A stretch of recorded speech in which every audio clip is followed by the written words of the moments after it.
अय काय पाहते तू? का रे? काय पाहते? काय नाव आहे तुझं? नमस्कार मित्रांनो, आपल्या व्लॉगमध्ये तुमचं स्वागत आहे. आजचा व्हिडिओ एकदम स्पेशल होणार आहे मित्रांनो, कारण आज आपण आलोय एका आंब्याच्या शेतात, जिथं नवीनच आंबे लावले छोटे छोटे, ते आता पाहायला आलोय मित्रांनो. तसं मित्राच्या पाहुण्याच्या घरी आलो होतो, पण त्यांनी आंब्याची शेती केली आहे. मग म्हणलं चला आता आंब्याचे आपण व्लॉग काढू. मग तुम्हाला दाखवतो मित्रांनो आंब्याचं शेती कशी असते, तिथं काय काय केलं जातं, काय काय त्याचं संवर्धन असतं, सगळी आपण माहिती घेऊ मित्रांनो. व्हिडिओ शेवटपर्यंत बघा. हे बघा मित्रांनो, अशी खूप छान अशी शेती.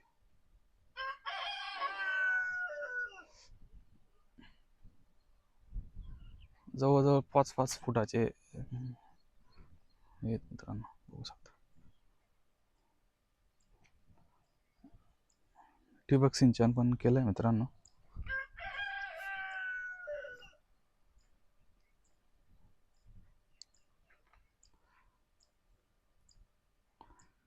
खूप छान पद्धतीने असं केलेलं आहे.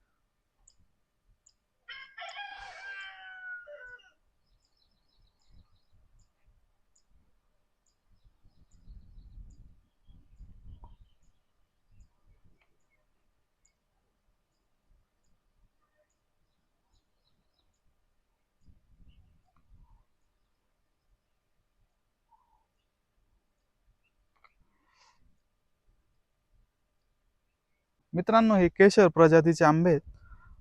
जवळजवळ 3 वर्ष झाले त्यांना. आणि लावताना छोटे छोटे रोपं लावले होते मित्रांनो, पण आता खूप मोठे झाले मित्रांनो, बघू शकता. म्हणजे याला साधारण 2-2.5 वर्षाचा काळ असतो मित्रांनो. आपल्या कमरेपर्यंत म्हणजे 4-4 फूट त्याची हाईट होते. आणि त्याची चांगली निगा राखली तर खूप ते मोठे होतात मित्रांनो, बघू शकता.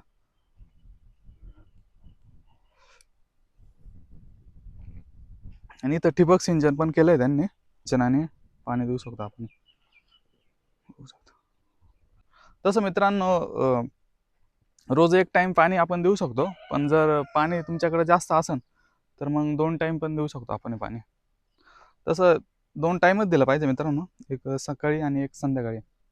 आणि वर्षातून एकदा दोनदा खतं द्यावं लागतात मित्रांनो झाडांना, मग त्यामुळे त्यांचं पोषण अजून चांगलं होतं मित्रांनो. आणि खतं पावसाळ्याच्या आधी आणि एक पावसाळ्याच्या नंतर दिलं तर अतिउत्तम असतं मित्रांनो, बघू शकता. ते झाडांच्या मध्ये 10-10 फुटांचा 15-15 फुटांचा अंतर ठेवलं आहे मित्रांनो, जेणेकरून झाडं मोठं झाल्यावर त्यांना प्रॉब्लेम नाही येणार. साधारण 200-250 झाडं असेल मित्रांनो.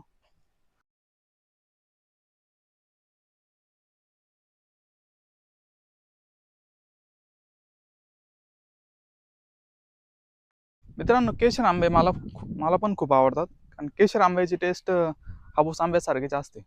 हापूस आंब्यानंतर जर दुसरा कोणता चालणारा आंबा असेल तर तो आहे केशर.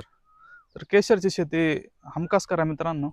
जर आपल्याकडं क्षेत्र असेल किंवा आपली इच्छा असेल शेती करायची, तर मग आपण एखादे शेती घेऊन पण आपण करू शकतो भाड्याने. मग करा ते मित्रांनो, कारण एकदा आंब्याचं सीझन चालू झालं तर मग खूप पैसा भेटतो. हे काका इथलं सगळे शेती सांभाळतात.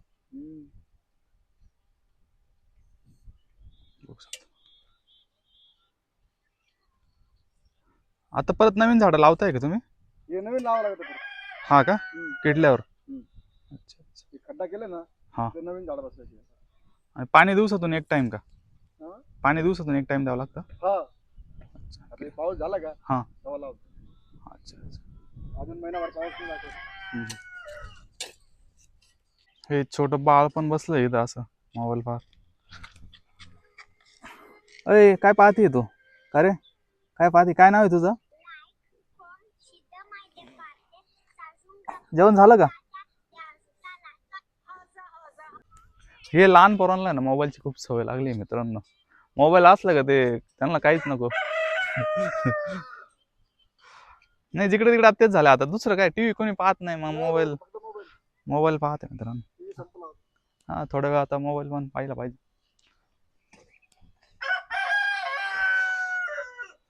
आणि आंब्याची शेती करून मित्रांनो त्यांनी इथं छोटा असं तार कंपाऊंड करून कोंबडे पण पाळले आहेत मित्रांनो,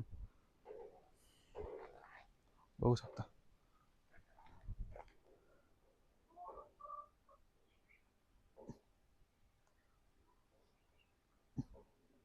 साधारण 7-8 कोंबड्या आहेत मित्रांनो.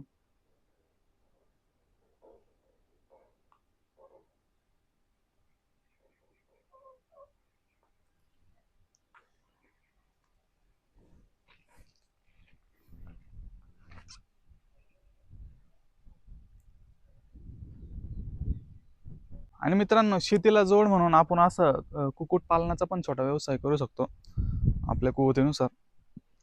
इथे यांनी गावठी कोंबडे किंवा आर कोंबडे आहेत ते पाळले आहेत. आपण मग छोटे छोटे पिल्लं आणून कोंबड्या पण पाळू शकतो मित्रांनो. त्यांचं अंड्यांचं उत्पादन होतं, आपण ते पण विकू शकतो. असे आहेत. शेळ्या मेंढ्या पण पाळू शकतो 7-8, तसं यांनी पाळले. मित्रांनो, हे आपले मित्रांचे पाहुणे आहेत, गायकवाड बंधू त्यांचं नाव आहे.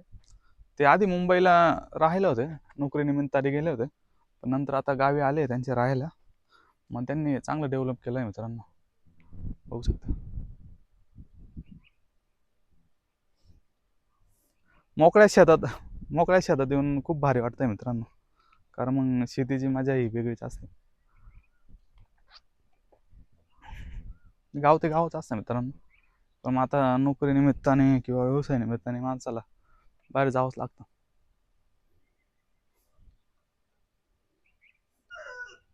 आणि त्यातल्या त्यात आपले महाराष्ट्रीयन शेतकरी फक्त कांदा आणि ऊस याच्यावरच भर देतात. आणि थोडं आपण भाजीपाला फळ याच्यात पण इन्व्हेस्टमेंट केली पाहिजे मित्रांनो. कारण एखादं आपलं क्षेत्र असं समजा 1-2 एकर, तर अर्ध्या एकरात आपण फळं पण लावू शकतो, एखादी वेगळी भाजी पण लावू शकतो मित्रांनो. कारण कधी कधी काय होतं, आता कांद्यावर सगळे जोर देतात आणि कांदा मग सगळे पिकवतात, मग जास्त जास्त कांदा मार्केटमध्ये आल्यामुळं मग भाव भेटत नाही, मग कांदा फेकून द्यावा लागतो, टोमॅटो फेकून द्यावा लागतात. मग आपण कांद्या किंवा ऊसाला जोड म्हणून एखाद्या फळाची शेती केली किंवा एखाद्या फळभाजीची शेती केली, तर मग त्याचा आपल्याला फायदा भेटू शकतो मित्रांनो. तर नक्की अवश्य तुम्ही याचा विचार करा मित्रांनो, आणि निरनिराळे पिकं घ्या मित्रांनो. आता शेत फिरून आलोय, थोडं रिलॅक्स झालो मित्रांनो. मस्त इथं असं वाटतं इथं थांबावं.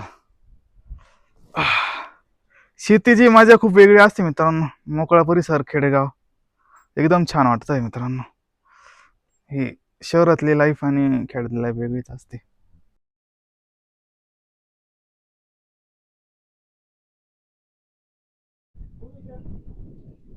किती सुंदर निसर्ग आहे बघा ना मित्रांनो, बघू शकता. इथून शेती एकदम छान दिसते.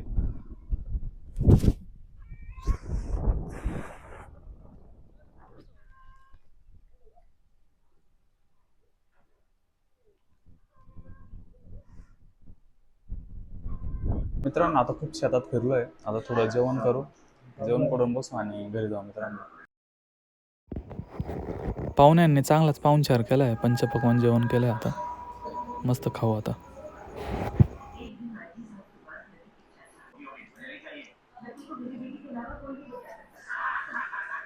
छान जेवण आहे मित्रांनो. हे तेच शेतातले आंबे, आता टेस्ट घेऊ कसे लागतात. एकदम छान टेस्ट आहे मित्रांनो.